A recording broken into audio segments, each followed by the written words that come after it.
Imaginez-vous vous éveiller dans un univers sans réseaux sociaux, sans automobiles, sans le son incessant des notifications toutes les minutes. Le seul bruit que vous percevez à l'aube est celui des calèches tirées par des chevaux, avec leurs roues de bois grinçantes sur le chemin de terre et le doux froufrou des vêtements étendus sur le fil à sécher. Pas de poteaux électriques, de supermarchés modernes ou de télé. On dirait un voyage dans le temps, mais cette réalité existe et elle est plus proche que vous ne l'imaginez. Les Amish sont l'un des groupes les plus mystérieux du monde moderne.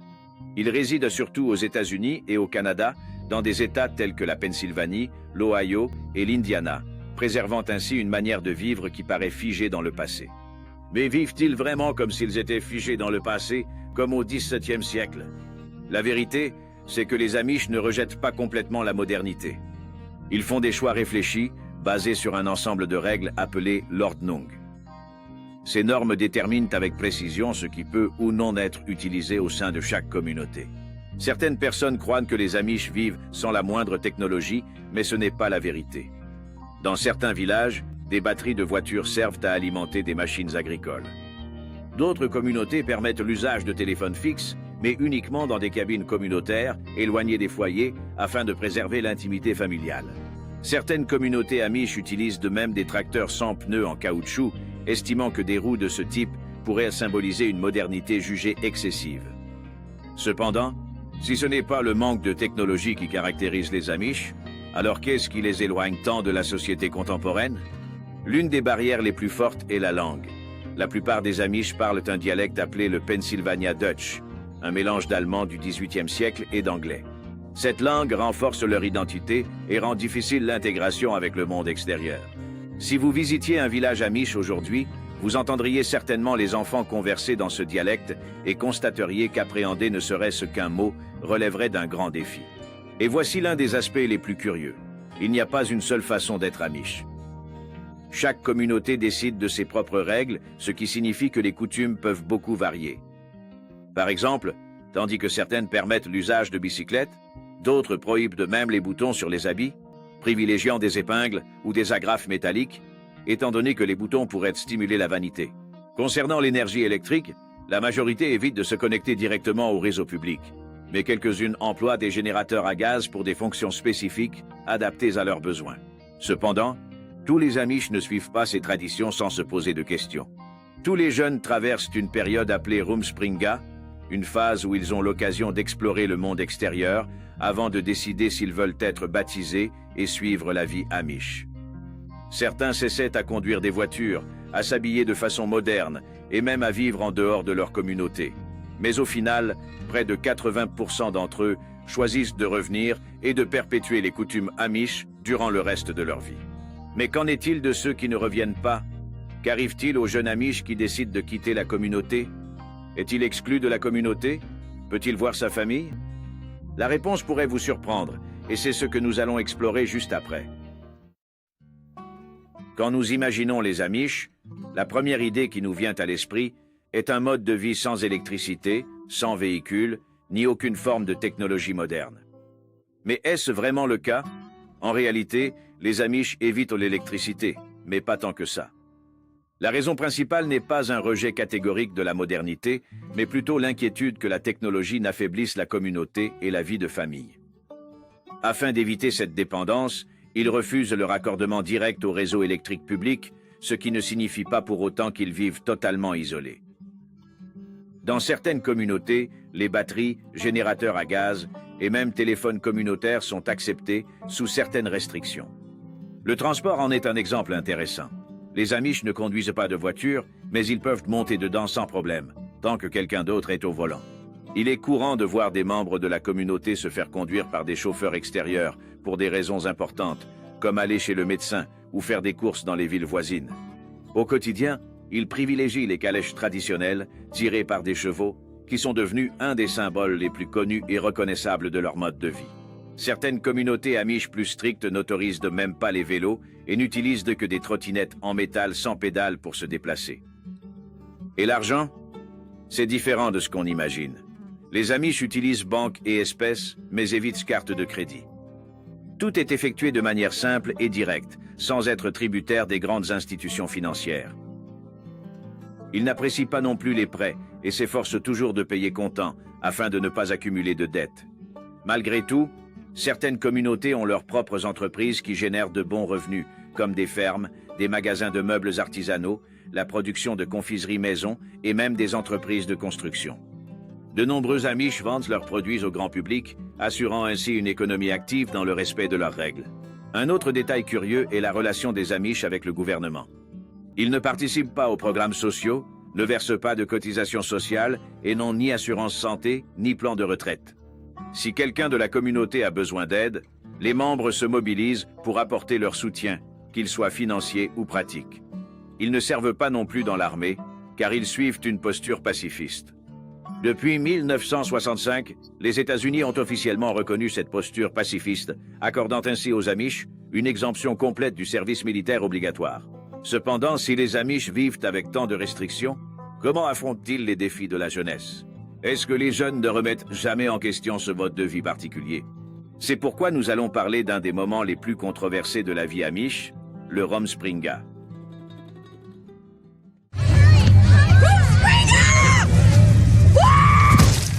La vie Amish est remplie de règles, mais les jeunes se voient offrir une opportunité assez unique à un certain moment. Le Rumspringa, qui signifie « courir partout » en Pennsylvania Dutch. Beaucoup pensent que cette phase constitue une sorte de liberté totale, durant laquelle les adolescents peuvent faire tout ce qu'ils désirent avant de décider s'ils souhaitent demeurer au sein de la communauté. Mais la réalité est très différente. Le Rumspringa débute vers l'âge de 16 ans et n'a pas de durée déterminée. Dans certaines, il peut durer quelques mois, tandis que dans d'autres, il peut s'étendre sur des années. Pendant cette période, les jeunes Amish vivent encore avec leur famille, mais gagnent un peu plus de liberté pour fréquenter des événements sociaux et, dans certains cas, explorer le monde extérieur. Cependant, le Rumspringa varie beaucoup d'une communauté à l'autre. Dans les communautés les plus traditionnalistes, cette liberté se traduit par de modestes ajustements vestimentaires, tels que la possibilité de porter des habits aux teintes plus claires ou des blousons contemporains durant la saison hivernale. Pour beaucoup, l'expérience se résume à des rencontres sociales au sein même de la communauté, où les jeunes apprennent à se connaître avant le mariage. Cependant, dans les communautés plus libérales, des adolescents en profitent pour tester les limites. Ils vont à des fêtes, boivent, écoutent de la musique moderne, regardent la télévision, conduisent et utilisent des portables. Dans certaines villes où la présence Amish est significative, telles que Lancaster en Pennsylvanie et le comté de Holmes en Ohio, on trouve même des établissements et des boutiques qui, conscients que ces jeunes explorent le monde moderne, offrent des articles spécifiquement conçus pour cette étape de leur vie. Mais malgré cette liberté temporaire, la plupart décident de revenir dans la communauté. On estime qu'environ 80 à 90% des jeunes Amish choisissent d'être baptisés et de suivre la voie de leurs parents. Ceci vient du fait que dès l'enfance, ils sont éduqués à valoriser la famille, la communauté et la simplicité du mode de vie Amish. Beaucoup réalisent que le monde extérieur peut être hostile et compétitif, tandis que la vie Amish leur offre sécurité et un sentiment profond d'appartenance à la communauté. De plus, la pression sociale au sein de la communauté est énorme. Il est prévu qu'après le Rumspringa, ils fassent un engagement définitif envers la foi et le mode de vie Amish. Cependant, qu'advient-il de ceux qui choisissent de s'en aller? Pour les jeunes gens non baptisés, le départ est moins traumatisant. Ils quittent la communauté et tentent de s'adapter au monde extérieur. Cependant, ce n'est vraiment pas une tâche aisée. De nombreux anciens Amish témoignent de leurs difficultés rencontrées avec des aspects quotidiens, tels que l'ouverture d'un compte bancaire, la recherche d'un emploi ou la maîtrise de la technologie moderne, ayant vécu toute leur existence sans y être exposés. La situation est bien plus difficile pour ceux qui ont déjà été baptisés et qui décident ensuite d'abandonner la foi. Pour eux, partir signifie affronter l'excommunication et le Meidung, une pratique de bannissement total de la communauté. Il leur est interdit d'avoir des contacts avec leur famille et leurs amis, ils ne peuvent assister ni au mariage, ni aux enterrements, ni à aucun événement de la communauté Amish. Certains parents évitent eux-mêmes de regarder leurs enfants excommuniés dans les yeux, car ils croient que toute interaction pourrait être un affront à leur foi. Cette rupture est si profondément douloureuse que d'anciens membres déclarent la solitude intolérable. Il existe des cas où des jeunes essaient de revenir, seulement pour ne pas perdre le lien avec leur famille, même si cela implique de laisser derrière eux la vie moderne qu'ils ont découverte. Le documentaire The Devil's Playground, sorti en 2002, l'un des plus célèbres sur le Rumspringa, met parfaitement en lumière ce dilemme. La liberté du monde extérieur peut être tentante, mais pour beaucoup, le prix à payer pour perdre sa famille est bien trop élevé. Bien qu'il s'agisse d'une pratique traditionnelle, le Rumspringa suscite encore de nombreuses polémiques. Certains estiment que c'est une méthode équitable pour que les jeunes puissent faire un choix conscient et mûrement réfléchi. D'autres voient cette phase comme un test où la pression sociale pousse toujours les jeunes à revenir dans la communauté. Mais une chose est certaine, le mode de vie amish a des règles que peu braves, et elles dépassent le Rumspringa. Il existe encore de nombreuses traditions surprenantes, et pour beaucoup, choquantes, qui font partie de ce mode de vie si fermé. Et c'est ce que nous allons explorer maintenant. Le mode de vie amish est entouré de traditions qui peuvent sembler inhabituelles pour ceux qui n'en font pas partie. Chaque règle a une visée précise. Préserver l'humilité, la simplicité ou la séparation du monde moderne. Cependant, certaines de ces normes sont tellement rigoureuses qu'elles peuvent de même surprendre les plus curieux. Les femmes amish, par exemple, suivent un code vestimentaire extrêmement rigide. Il n'y a ni maquillage, ni parfum, ni bijoux. Les habits se doivent d'être simples, aux teintes neutres ou douces, dépourvus de motifs tapageurs ou d'ornements sophistiqués. L'objectif? Éviter la vanité ou toute distinction individuelle. L'idée sous-jacente est que nul ne doit se distinguer outre mesure, puisque la communauté et la foi priment toujours sur l'ego personnel. Elles ne peuvent pas non plus se couper les cheveux. Ils doivent rester longs et toujours attachés, généralement en un chignon couvert par un bonnet blanc ou noir. Cette coutume, puisée dans la Bible, plus précisément en 1 Corinthiens 11, versets 5 à 6, mentionne que les femmes doivent se couvrir la tête en signe d'obéissance. Dans les foyers amish, se couper les cheveux peut être perçu comme un acte de rébellion. Les hommes, quant à eux, suivent une tradition bien particulière. Ils ne peuvent se laisser pousser la barbe qu'après le mariage. Pour eux, la barbe n'est pas seulement un choix esthétique, mais un symbole d'engagement et de maturité. Cependant, la moustache est formellement interdite, car elle est historiquement liée aux militaires européens des siècles passés et les Amish maintiennent une posture pacifiste rigoureuse. Qu'en est-il du mariage? Pour les Amish, le divorce est pratiquement irréalisable. Le mariage est pour la vie, et toute forme de séparation ou de divorce est extrêmement mal perçue par la communauté. C'est la raison pour laquelle les couples réfléchissent mûrement avant de s'unir officiellement, car tout retour en arrière est proscrit. Si un couple rencontre des difficultés, la seule solution admise est de chercher à résoudre les problèmes en interne, car la séparation formelle n'est tout simplement pas envisageable. Une autre coutume plutôt singulière réside dans la sélection des jours consacrés au mariage. Alors que la plupart des gens préfèrent le samedi ou le dimanche, les Amish célèbrent leur cérémonie le mardi ou le jeudi. La raison est simple. La récolte et les travaux de la ferme sont prioritaires et un mariage ne doit jamais perturber le rythme de travail de la communauté. De surcroît, la célébration nuptiale en ces jours offre aux jeunes mariés un bref répit avant de reprendre le cours de leur quotidien habituel. Le plus impressionnant, c'est qu'en dépit de toutes ces restrictions, ils réussissent à bien prospérer sur le plan financier. Mais comment les Amish survivent-ils? Et comment s'enrichissent-ils sans dépendre du monde moderne? Sans technologie, sans carte de crédit, sans études supérieures. Comment les Amish arrivent-ils non seulement à survivre, mais même à prospérer financièrement? Beaucoup s'imaginent que les Amish ne vivent que de l'agriculture, mais la réalité est bien plus vaste. Ils détiennent de vastes entreprises dans plusieurs secteurs, spécifiquement dans la confection de mobiliers artisanaux, les exploitations laitières et les pâtisseries. Leurs produits, connus pour leur grande qualité et leur fabrication manuelle irréprochable, sont vendus non seulement au sein de la communauté, mais aussi à des personnes de l'extérieur, souvent à des prix considérables. Les meubles Amish, fabriqués artisanalement, peuvent par exemple atteindre des milliers de dollars et sont très recherchés par ceux qui valorisent la durabilité et l'authenticité. L'agriculture reste un pilier important pour de nombreuses familles Amish. Les fermes se transmettent de génération en génération, beaucoup cultivant la terre avec des chevaux plutôt qu'avec des tracteurs modernes. Ils cultivent du maïs, du blé et des légumes et produisent aussi du lait et des œufs qui sont vendus aux grands marchés et restaurants. Dans certains États américains, les fermes Amish sont responsables d'une part très significative de la production laitière. Un détail notable, les Amish ne se rémunèrent pas entre eux. Si quelqu'un a besoin de construire une maison ou une grange, toute la communauté se rassemble et fait le travail gratuitement.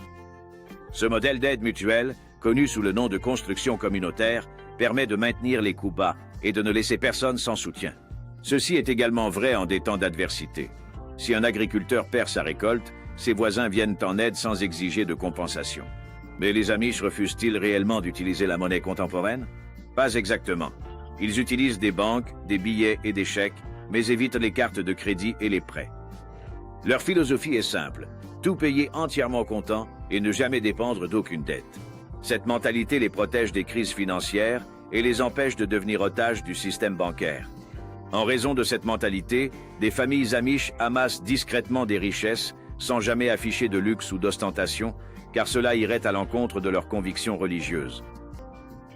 Un autre détail curieux est que, bien qu'ils rejettent l'usage quotidien de la technologie, certains Amish trouvent déjà des voies indirectes pour se servir d'Internet à des fins commerciales.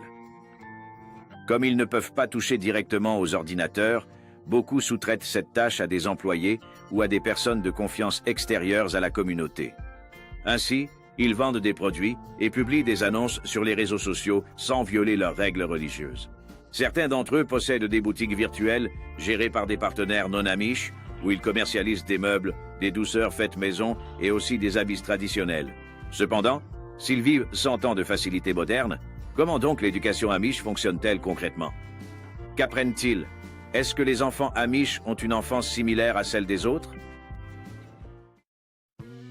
Alors que dans notre société moderne, l'éducation est perçue comme la voie royale vers le succès, la situation est tout autre pour les Amish. Ils estiment que l'enseignement fondamental suffit amplement pour la vie simple qu'ils mènent. C'est pourquoi les établissements scolaires Amish ne dispensent d'enseignement que jusqu'à la 8e année, atteignant couramment l'âge de 14 ans. Après cela, les jeunes gens commencent à travailler dans les fermes, dans le commerce, ou bien ils apprennent un métier au sein même de leur communauté. Les cours sont dispensés par des enseignants Amish, souvent de jeunes femmes issues de leur propre communauté et ayant achevé le même cursus scolaire. L'enseignement se déroule dans des écoles à classe unique, où des enfants d'âges différents étudient ensemble. Dans ces salles de classe, on compte généralement entre 20 et 30 élèves. Le programme se concentre sur l'enseignement de base, la lecture, l'écriture, les mathématiques simples et bien sûr, les principes religieux. Les sciences avancées, l'histoire mondiale et la technologie sont délibérément exclus du cursus, car jugés superflus pour le mode de vie Amish. Plutôt que les carrières universitaires, les Amish valorisent les aptitudes pratiques. Dès leur plus jeune âge, les garçons apprennent l'agriculture, la menuiserie et la mécanique, tandis que les filles apprennent à coudre, cuisiner et s'occuper de la maison. L'objectif de l'éducation n'est pas de les préparer au monde extérieur, mais plutôt de garantir que chacun puisse pleinement remplir son rôle au sein de la communauté. Cependant, les enfants Amish ont-ils réellement le temps de s'amuser? Oui, mais d'une façon bien distincte de celle que nous connaissons. Exit les jeux vidéo, la télévision ou encore les réseaux sociaux. Les jouets sont faits à la main, souvent sculptés par les parents eux-mêmes, et sont généralement simples, comme des poupées sans visage pour éviter la vanité et l'individualisme, des petites voitures en bois et des balles en tissu. Les loisirs incluent des jeux en plein air, des balades à vélo et des rencontres sociales. Certaines communautés autorisent des sports comme le baseball, mais sans vainqueur ni trophée. L'idée est que personne ne doit se démarquer plus que les autres. Cette mentalité collective imprègne et façonne le mode de vie Amish dès leur plus jeune âge. Chaque personne a un rôle bien défini et remettre ce système en question n'est pas courant. Cependant, malgré toutes ces règles et restrictions, est-ce que les Amish réussissent à éviter totalement le contact avec le monde extérieur? Et comment gèrent-ils la médecine, la politique et l'influence croissante du monde moderne? Ce sont des questions qui défient la communauté Amish chaque jour et que nous allons explorer maintenant. Les Amish mènent une vie isolée, mais cela ne veut pas dire qu'ils ignorent complètement le monde moderne. Bien que leurs règles soient rigoureuses, des circonstances spécifiques les amènent inévitablement à interagir avec le monde extérieur, ce qui peut engendrer des difficultés imprévues. L'un des exemples les plus curieux est la médecine. Beaucoup de gens s'imaginent que les Amish rejettent complètement les traitements modernes, mais la vérité n'est pas exactement celle-là. Ils consultent des médecins, subissent des chirurgies et se font vacciner si besoin.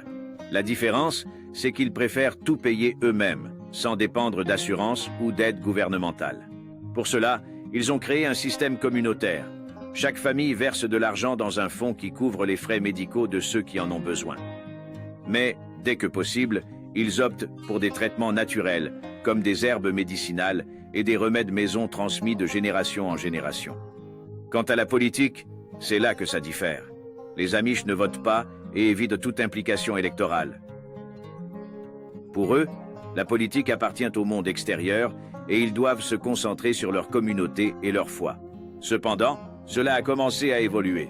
En 2024, lors des élections présidentielles américaines, un événement sans précédent est survenu. Un nombre record d'Amish se sont rendus aux urnes et ont voté pour Donald Trump. Mais pourquoi? L'explication se trouve dans l'ingérence du gouvernement dans le mode de vie Amish. Le cas très public d'Amos Miller, l'agriculteur de Pennsylvanie, qui a eu des ennuis pour la vente de lait cru, une pratique interdite par les lois sur la sécurité alimentaire, est un exemple notable. Pour les Amish, qui produisent à leur nourriture de manière traditionnelle depuis des siècles, cela a été perçu comme une intrusion du gouvernement.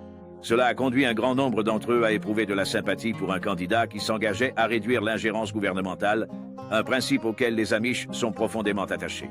En outre, de nombreux Amish adhèrent à des valeurs conservatrices telles que la défense de la famille, la préservation des traditions et l'opposition à des questions comme l'avortement et le mariage entre personnes de même sexe, ce qui a favorisé leur rapprochement avec le Parti républicain. Et ce n'est pas tout. Cette mobilisation pour aller voter n'est pas arrivée par hasard. Le Parti républicain a massivement investi dans des campagnes spécifiquement destinées à capter le vote Amish, diffusant des pamphlets explicatifs pour l'inscription et organisant même leur acheminement vers les bureaux de scrutin. Un des fervents supporters de cette campagne était Elon Musk, qui a contribué financièrement à cette opération. En fin de compte, près de 26 000 Amish se sont déplacés pour voter en Pennsylvanie. Une participation qui fut suffisante pour peser sur le résultat des élections dans cet État. Tout cela soulève une question importante. Les Amish seraient-ils en train de se rapprocher du monde moderne plus qu'on ne l'imagine? Le simple fait de voter implique déjà un contact plus grand avec la technologie, les campagnes électorales, les débats et les discussions politiques, des choses qui passaient autrefois loin de la communauté. Par ailleurs, certaines communautés Amish accueillent déjà le tourisme et commercialisent même des produits en ligne, sans pour autant gérer les sites web elles-mêmes. Ainsi, les jeunes Amish sont de plus en plus exposés à de nouvelles idées et à des possibilités que leurs ancêtres n'auraient jamais pu concevoir. La question primordiale à présent est, pour combien de temps les Amish réussiront-ils à préserver leurs traditions inaltérées?